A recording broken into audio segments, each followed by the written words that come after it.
বিপত্তারিণী ব্রত কথা। এই ব্রত পালন করলে সংসারে কোনো বিপদ আপদ থাকে না।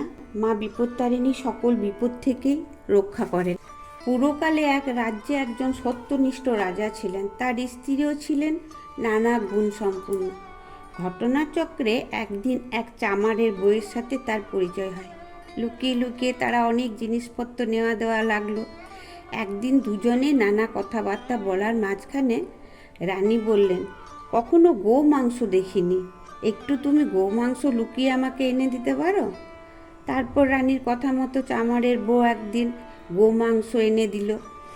ঢাকাঢুকি দিয়ে রানীমা সেটি নিজের ঘরে লুকিয়ে রাখলেন। ক্রমেই এই কথা চারিদিকে ছড়িয়ে গেল। রাজার কানে কথা যেতেই রাজা রেগে উঠল। পরক্ষণেই তিনি অন্তঃপুরে গিয়ে রানীকে বললেন, তোমার ঘরে তুমি কি লুকিয়ে রেখেছ, শীঘ্রই আমাকে দেখাও, তা না হলে তোমার গর্দন যাবে।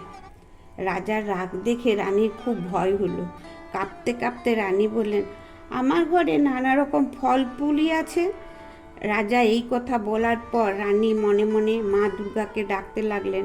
রানীমা বললেন, মা বিপত্তারিণী, আমি আজ বিপদে পড়েছি, তুমি আমাকে এই বিপদ থেকে উদ্ধার করো মা, আমি তোমার ব্রত পালন করব। এই বলে মা বিপত্তারিণীকে স্মরণ করে চুপড়িটি বার করলো। দেখলো তাতে নানা রকমের ফল ফুল হয়ে আছে।